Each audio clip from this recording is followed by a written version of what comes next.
ओम श्री वेद पुरुषाय नमः। नमस्कार। क्लास नंबर 337 श्रीमद् भगवद गीता जी शंकराचार्य जी के भाष्य के अनुसार आरंभ किया जाता है। ओम श्री सीतारामचंद्राभ्याम नमः। नमो गुरुभ्यः। ओम अथ काल देवता श्री संवत् 2081 मार्गशीर्ष शुक्ल पक्षः शुक्रवारः पंचमी श्रवण नक्षत्रम दक्षिणायनम हेमंत ऋतुः। ओम तत्सत् श्री शंकराचार्याय गुरवे नमः।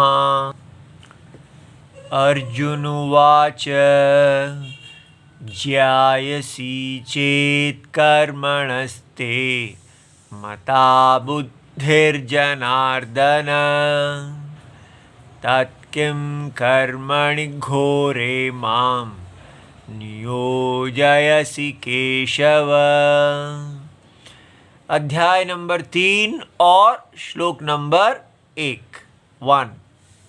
और ये पुस्तक है Shrimad Bhagavad Gita ji, Gita press Gorakhpur, book number 10, Shankaracharya ji के भाष्य वाली पुस्तक। अच्छा जी, तो आज हम तृतीय अध्याय को आरंभ कर रहे हैं और पहले हमने द्वितीय अध्याय जो समाप्त किया है। अध्याय के अंत में एक अध्याय समाप्ति वाक्य होता है जिसको ग्रंथ की पुष्पिका कहते हैं, तो उसको भी हम देख लेते हैं। इति महाभारते शतसाहस्र्यां संहितायां वैयासिक्यां भीष्मपर्वणि श्रीमद्भगवद्गीतासु उपनिषत्सु ब्रह्मविद्यायां योगशास्त्रे श्रीकृष्णार्जुनसंवादे सांख्ययोगो नाम द्वितीयोऽध्यायः। तो ये क्या कहते हैं? इति श्री महाभारते। तो हमें बताया जा रहा है कि ये भगवद गीता जी स्वतंत्र ग्रंथ नहीं है, ये महाभारत में से लिया गया है। महाभारत के अंदर ये ग्रंथ है, महाभारत नाम के ग्रंथ में। और वो महाभारत जो है वो शत साहस्र्याम, वो 100,000 अर्थात 1,00,000 श्लोकों का ग्रंथ है। और वो संहिता वेद को कहते हैं। और महाभारत जी को पंचम वेद का स्थान आदर उपलब्ध है, उन्हें पंचम वेद कहते हैं, इसीलिए यहाँ पर उनको संहिता कहा। और वैयासिक्याम, महाभारत ग्रंथ को वेद व्यास जी ने रचा है। वो इतिहास का ग्रंथ है, अर्थात उसमें पुराना इतिहास है, जो घटनाएं घटी हैं, लेकिन वो मुख्यतः धर्म का इतिहास है। जैसे हम हिस्ट्री पढ़ते हैं जिसमें काल रेखा में जो जो घटनाएं घटी हैं उनको कहा जाता है, लेकिन भारत में धर्म के इतिहास को लिखने की परंपरा है कि किस प्रकार भगवान ने अवतार लिया और किस प्रकार कौन कौन से राजाओं ने किस प्रकार धर्म का पालन किया, ताकि महाभारत को पढ़ने से हमको वैदिक धर्म का ज्ञान होता है। वेद में जो ब्रह्म विद्या और साथ में कर्म योग कहा गया है, धर्म कहा गया है, वो हमको इतिहास को पढ़ने से प्राप्त। तो वेद अध्ययन में सबका साक्षात अधिकार नहीं है, वेद की रक्षा के लिए ऐसा बनाया गया है। और लेकिन महाभारत जिसमें भगवान वेद व्यास जी ने सारे वेद अर्थ को डाला है और उसको कथाबद्ध किया है, उसमें सबका अधिकार है। इसलिए सबका कल्याण के लिए वेद की महाभारत की रचना वेद व्यास जी के द्वारा की गई है। फिर उस महाभारत में एक भीष्म पर्व नाम का पर्व है। ठीक है, सारी महाभारत जो है अनेक पर्वों में विभाजित है। तो भीष्म पर्व में श्रीमद् भगवत गीता जी विराजमान है। तो यहां कहा गया है श्रीमद् भगवत गीता सु उपनिषत्सु। अब ये श्रीमद् भगवत गीता जी की स्तुति है कि भगवत गीता जो है वो उपनिषद है। वास्तव में तो उपनिषद नहीं है, वो तो स्मृति है। जो वेद के अर्थ को जानकर उसके ऊपर ग्रंथ रचा जाता है, आदि जो सर्वज्ञ महात्मा हैं उनके द्वारा, जैसे वेद व्यास जी ने महाभारत को रचा, तो उसको स्मृति ग्रंथ कहते हैं। तो इसलिए यहाँ स्मृति लिखना चाहिए था, लेकिन इन्होंने उसका भगवत गीता जी का आदर करते हुए भगवत गीता जी को उपनिषद कहा है। तो और उसका विषय है ब्रह्म विद्या। इसीलिए हमने देखा कि अंतिम श्लोक में कहा गया कि ब्राह्मी स्थिति, ये ब्राह्मी स्थिति है। तो ब्रह्म विद्या बताने वाली ये भगवत गीता ब्रह्म विद्यायाम और योग शास्त्रे, वो ब्रह्म विद्या जो है वो योग का शास्त्र है, अर्थात साधन, ब्रह्म विद्या का साधन का शास्त्र और स्वयं ब्रह्म का शास्त्र। और ये श्री कृष्ण और अर्जुन के संवाद के रूप में। ये बहुत कमाल की बात है कि हमारे यहाँ गुरु और शिष्य परंपरा है, और यहाँ पर श्री कृष्ण गुरु हैं और अर्जुन शिष्य हैं। अर्जुन प्रश्न पूछ रहे हैं और गुरुजी श्री कृष्ण उत्तर दे रहे हैं। तो इसलिए ये एक विद्या परंपरा है, और इसमें शिष्य अपनी जो जिज्ञासा है उसके अनुसार प्रश्न पूछते हैं और गुरु उत्तर देते हैं। इसलिए यहाँ पर प्रश्न पूछने पे मनाही नहीं है, बल्कि सारा शास्त्र ही प्रश्न उत्तरात्मकम होता है। और इस ग्रंथ का, इस अध्याय का विशेष नाम सांख्य योग रखा गया है कि इसमें सांख्य अर्थात जो ब्रह्म विद्या है, आत्मा का स्वरूप का, आत्मा अनात्म विवेक का निरूपण किया गया है। इसलिए इसका नाम सांख्य योग है और ये द्वितीय अध्याय है। ऐसा कहा जाता है कि ये जो ग्रंथ की पुष्पिका है, अंतिम वाक्य है, ये महाभारत में तो नहीं है, लेकिन महाभारत से निकाल के जब भगवत गीता एक अलग ग्रंथ बनी है तो आहिस्ता आहिस्ता कालांतर में ये उसके साथ जोड़ दिया गया है, और अब इसको भगवत गीता जी के साथ ही पढ़ने की परंपरा है। अब हम अपने तीसरे अध्याय पे जाते हैं। तो यहाँ अर्जुन प्रश्न पूछते हैं। अर्जुन उवाच, क्या प्रश्न पूछते हैं? ज्यायसी चेत कर्मणस्ते मता बुद्धि ही, हे जनार्दन। हे भगवान कृष्ण जी, हे जनार्दन, उनका नाम उन्होंने जनार्दन कहा है, और अर्थात जो जनान अर्दयति, जो दुष्टों को सीधा करते हैं। और कहते हैं, हे जनार्दन, यदि आप ऐसा कह रहे हैं कि जायसी चेत कर्मणः, कर्म से बुद्धि, आपने दो बताया है, एक आपने ज्ञान योग बताया है और एक आपने कर्म योग बताया है,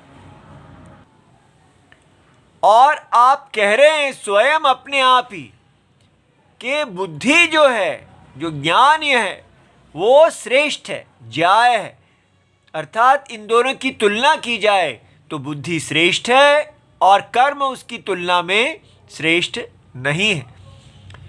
तो फिर अर्जुन ये प्रश्न पूछते हैं, तत् किम कर्मणि घोरे माम, तो फिर आप मुझे घोर क्षत्रिय धर्म में क्यों आप मुझे नियोजयसि केशव, ठीक है, क्यों आप मुझे कह रहे हैं कि आपको कर्मण्येव अधिकारस्ते मा फलेषु कदाचन, आपका कर्म में अधिकार है, ज्ञान में अधिकार नहीं है। चाहे ज्ञान श्रेष्ठ है फिर भी आपका अश्रेष्ठ कर्म में अधिकार है। और भगवान अर्जुन कह रहे हैं कि एक तो वो अश्रेष्ठ है, दूसरा वो घोर है, क्योंकि क्षत्रिय कर्म में मारना काटना इत्यादि ये सब भी है। और सामान्य भी देखा जाए तो कर्म जो है वो दुखात्मक होता है, उसमें कितने दोष हैं।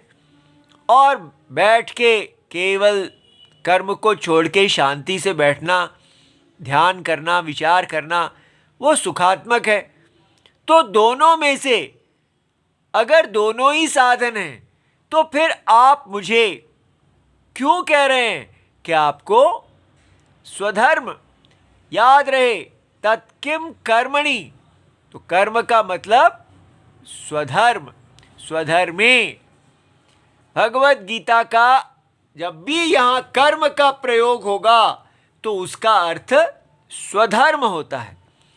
तो आप मुझे क्यों कह रहे हैं कि आपको, हे अर्जुन, अपनी क्षत्रिय धर्म को नहीं छोड़ना है, उसको कर्म योग बुद्धि से करना है, उसको फल की आकांक्षा से नहीं करना है, उसको आपको कर्म योग बुद्धि अर्थात ईश्वर की आराधना से करना है, लेकिन कर्म का त्याग नहीं करना है और ज्ञान निष्ठा में नहीं जाना है अभी आपको, ऐसा कह रहे हैं। तो अब ये आप देख सकते हैं कि भगवान ने इतनी मेहनत करके पूरा दूसरा अध्याय अर्जुन को, पहला दूसरा अध्याय बताया है, फिर भी अर्जुन जो शिष्य हैं, विद्यार्थी हैं, वो ऐसा प्रश्न पूछ रहे हैं। तो इससे हमें क्या समझ में आता है कि भगवान ने जब उत्तर देंगे तो उन्होंने ये नहीं कहा कि ये आप क्या प्रश्न पूछ रहे हैं, उन्होंने इसका सम्मान किया कि भगवत गीता का विषय कष्ट से, कठिनाई से समझ में आने वाला है, विषय सूक्ष्म है, इसलिए उन्होंने उसको अच्छी तरह उत्तर दिया। भगवान की दृष्टि में दूसरे अध्याय तक पूरी भगवत गीता का विषय कहा जा चुका है, वो पूर्ण हो गया है। लेकिन क्योंकि उद्देश्य विषय को पूर्ण करना नहीं है, उद्देश्य है शिष्य को तृप्त करना, इसलिए अर्जुन प्रश्न पूछते गए और भगवान उत्तर देते गए और भगवत गीता जी 18 अध्याय तक चली गई हैं। और उसी प्रश्नों में ये नहीं कि वही चीज़ को बार बार कहा गया है, और भी जो प्रश्न हैं उससे विषय का और विस्तार किया गया है। तो अब हम भगवान शंकराचार्य जी ने अर्जुन के जो ये प्रश्न हैं इसको ऊपर विस्तार से भाष्य लिखा है। देखिए शंकराचार्य जी भी कितने दयालु हैं कि उन्होंने, उनके हिसाब से भी बात हो गई है, लेकिन अब वो इतना लंबा इस श्लोक पे 3-6 पेज का भाष्य है, तो आपको धीरज से हम उसको प्यार से उनका प्रसाद समझ के उसको पढ़ेंगे और उसमें से रस निकालेंगे। शास्त्र का अध्ययन कभी ऐसे नहीं करना चाहिए कि जितना हमें चाहिए उतना निकाल लेते हैं। हमारा कर्तव्य है जो गुरु परंपरा में प्राप्त है उसको हम मन को पूरी तरह समाहित करके विद्या की रक्षा के लिए अध्ययन करें। इसलिए जैसा ग्रंथ क्रम में आया है, जैसा हमारे पूर्व गुरुजनों ने पढ़ा है, उसी प्रकार हमको इसे पढ़ना चाहिए। अच्छा जी, तो तृतीय अध्याय का भाष्य आरंभ किया जाता है। शास्त्रस्य प्रवृत्ति निवृत्ति विषय भूते द्वे बुद्धि भगवता निर्दिष्टे सांख्य बुद्धि योगे बुद्धि इति च। तो शंकराचार्य जी हमें बता रहे हैं कि शास्त्रस्य, शास्त्र का,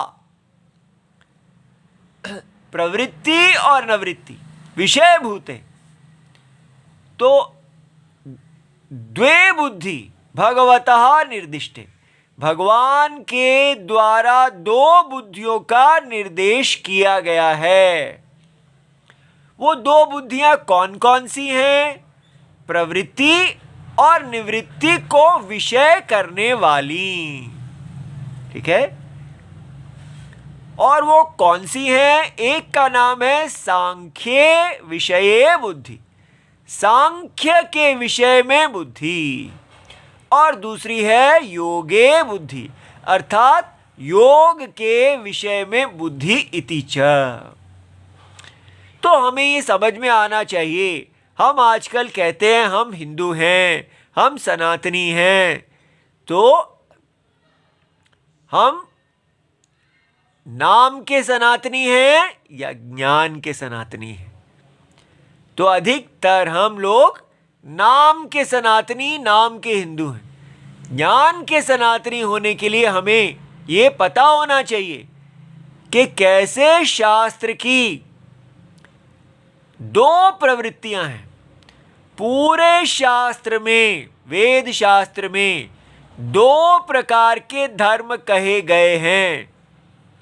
पहला धर्म है जिसको कहते हैं प्रवृत्ति को विषय करने वाला, और दूसरा दो उपदेश है वो है निवृत्ति को विषय करने वाला।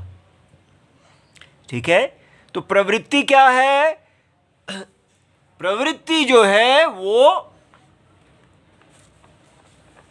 ये, जब तक ये नहीं आते हैं समष्टि पुरुष, तब तक हम वैदिक धर्म को नहीं समझ सकते। जब आरंभ में हमने मनुस्मृति हम पढ़ रहे थे, आरंभ किया, तब हमारी इच्छा थी कि धर्म को जाने कि मनुस्मृति में क्या धर्म कहा गया है। तो आरंभ में वो ऐसा कह, जब वो वहाँ पूछा जाता है कि हम आपसे धर्म जानना चाहते हैं, तो भगवान मनु वहाँ इसको आरंभ कर देते हैं कि पहले इस प्रकार पुरुष उत्पन्न हुए और उनका सिर ब्राह्मण था, वैश्य, और भुजाएं क्षत्रिय थी, और भुजाओं से क्षत्रिय उत्पन्न हुए, सिर में से ब्राह्मण उत्पन्न हुए, जांघ में से वैश्य और पैरों में से शूद्र। तो लगता था ये सब कहानी क्यों कर रहे हैं, सीधा बताएं क्या करना है। लेकिन अब समझ में आता है कि धर्मशास्त्र, जब भी वैदिक धर्मशास्त्र आरंभ होता है, सबसे पहले प्रवृत्ति करना क्या है, ये नहीं कह सकते कि डूज एंड डोंट्स, ये करो ये मत करो। सबसे पहले ये बताया जाएगा कि यहां पर भगवान नारायण ही खड़े हैं।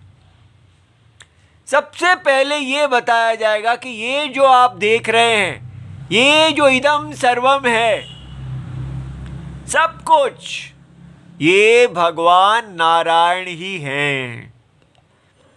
इसलिए हमें ये नहीं कहा जाता कि अगर ये भगवान है तो कहाँ है, कहा जाता है सब कुछ, आप ऊपर नीचे अंदर बाहर, ये हवा, ये नदियां, ये पहाड़, ये सब ये भगवान नारायण है।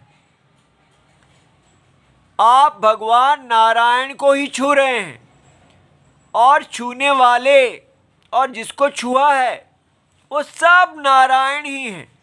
अनंत, एक अनंत शरीर वाले ये भगवान नारायण ही खड़े हैं। और ये भगवान नारायण जो हैं ये यज्ञ रूप हैं।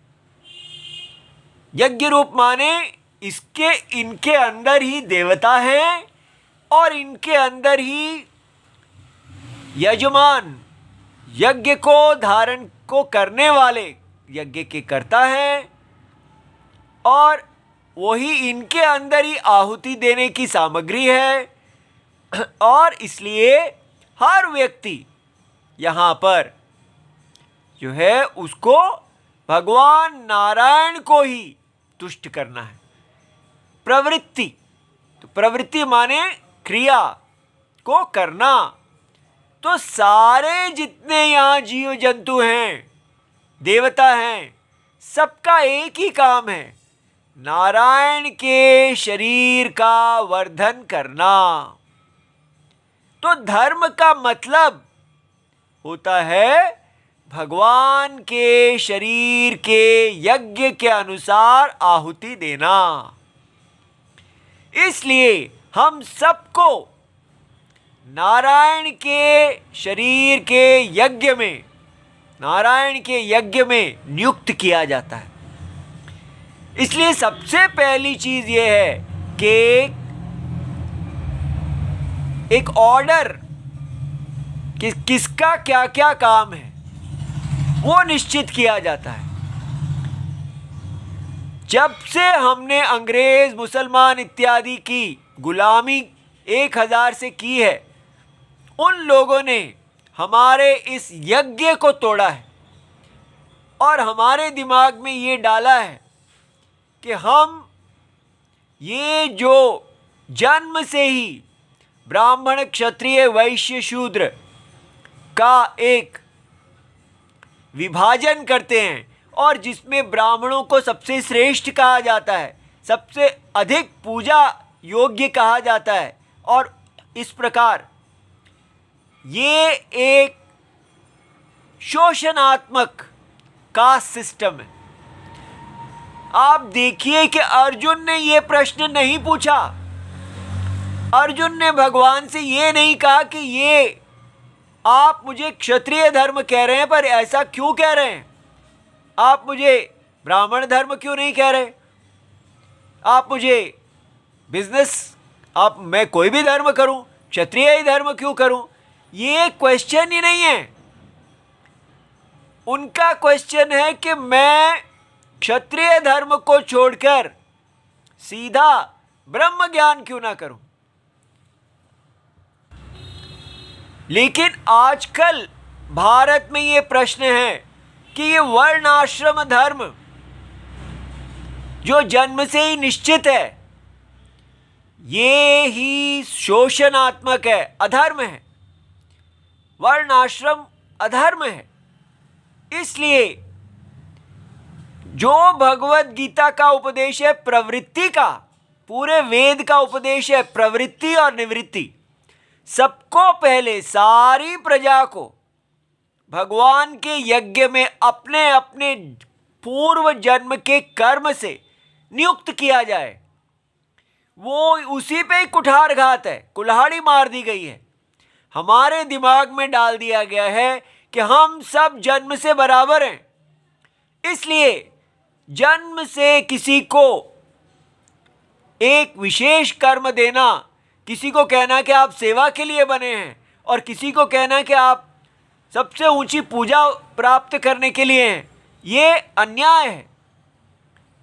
लेकिन क्योंकि अंग्रेज लोग वेद को नहीं जानते थे, उनको ये बात नहीं पता है कि यहाँ पर कर्म है, पूर्व जन्म के कर्म से हम एक समान नहीं पैदा होते हैं।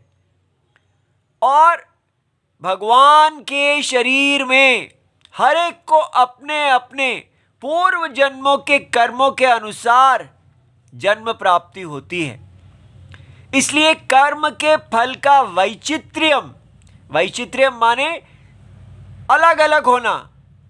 किसी को ब्राह्मण जन्म है तो किसी को शूद्र जन्म है, किसी को पंचम जन्म है, किसी को इन सब से अलग वो गुह निषाद बन के पैदा हुआ है। आप देख सकते हैं कि किसी को भी डिस्टर्ब नहीं किया गया।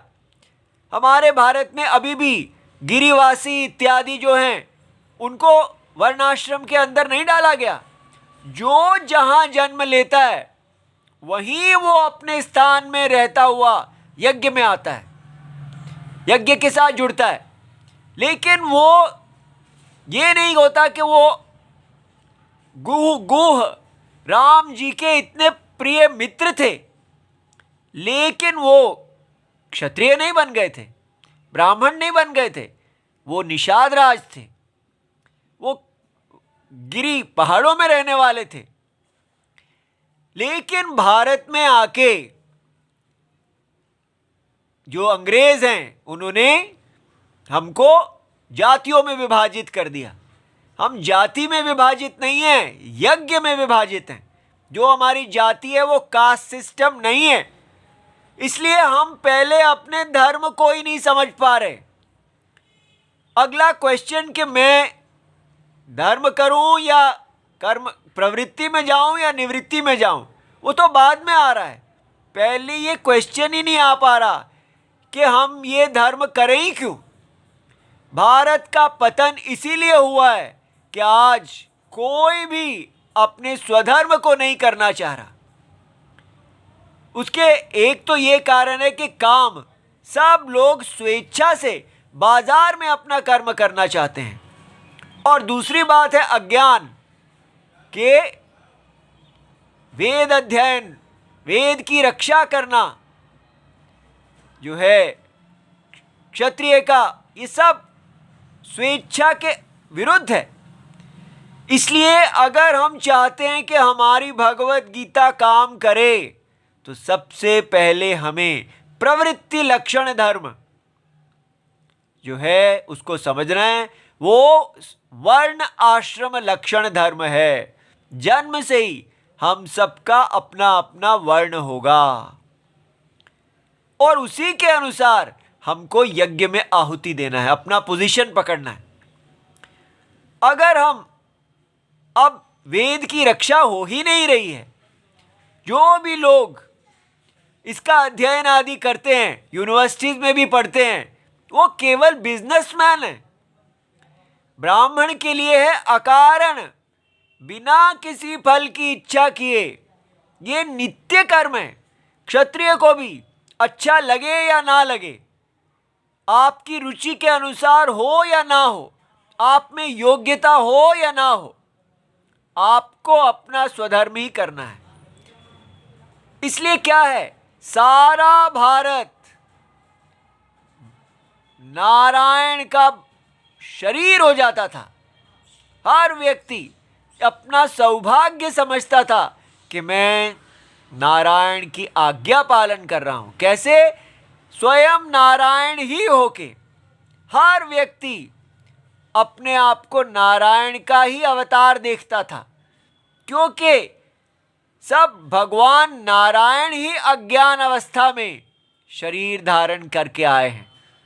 जो उनका अवतार शरीर है वो विशेष धर्म रक्षा के लिए होता है, लेकिन बाकी सारे शरीर नारायण ही, जगत की आत्मा परमात्मा ही अज्ञान अवस्था में इस प्रकार शरीर धारण करते हैं। तो इसलिए ये कितना सेक्रेड, कितना पूजा योग्य है हमारी दुनिया कि हम यज्ञ में नियुक्त किए जाते हैं। वो है हमारा धर्म। हमारा धर्म है भगवान नारायण के शरीर में अपनी आहुति देना। ये आहुति हमको उच्च गति देने वाली है, या ये आहुति हमें, अगर हम मुमुक्षु हैं तो हम बिना फल के इच्छा से करते हैं, केवल तुष्टि के लिए भगवान की। तो उसमें जो नित्य कर्म है, जैसे ब्राह्मण, क्षत्रिय, वैश्य, शूद्र, ये तो पहले ही बिना फल के हैं क्योंकि ये नित्य कर्म है। और काम्य कर्म जो है वो हम छोड़ देते हैं। नित्य कर्म हमारी शुद्धि के लिए है, और वो कर्म जो हैं उनको करना प्रवृत्ति लक्षण कर्म कहा गया है, और उनसे पवित्र होके ज्ञान की उत्पत्ति करना और ज्ञान की उत्पत्ति के बाद मुक्त हो जाना, ज्ञान से उस कर्म का त्याग करके ज्ञान निष्ठ होना, उसको अर्जुन कह रहे हैं कि आप मुझे ज्ञान निष्ठ वाला कार्य क्यों नहीं दे रहे, मुझे कर्म को छोड़ के ज्ञानी बनने को क्यों नहीं कह रहे। तो भगवान ने अर्जुन को अभी कर्म में नियुक्त किया है। ये हमारा हिंदू धर्म की महानता है कि हमें यहाँ पर कर्म को छोड़ने के लिए नहीं कहा जाता, कर्म के फल को छोड़ने के लिए कहा जाता है। अभी का हिंदुइज्म पूरी तरह अपने स्वधर्म से ही अलग हो गया है। भगवत गीता कह रही है अर्जुन आपने स्वधर्म को नहीं छोड़ना, और हम आरंभ से ही अपने स्वधर्म को छोड़ के बैठे हैं, क्योंकि हमको ये शोषणात्मक लग रहा है, अधर्म लग रहा है, हमारे को बाजार में नियुक्त कर दिया गया है। ये करेक्शन होनी चाहिए। अंग्रेजों ने हमारे इस सिस्टम को खराब किया है, विद्या के सिस्टम को। जब तक हम इसे ठीक नहीं करेंगे हम स्वतंत्र नहीं होंगे, कल्याण पथ पे नहीं जाएंगे। तो इसकी अब ये भगवत गीता आ गई हैं, इसकी करेक्शन हो रही है, होगी। ओम नमो भगवते वासुदेवाय। प्रणाम।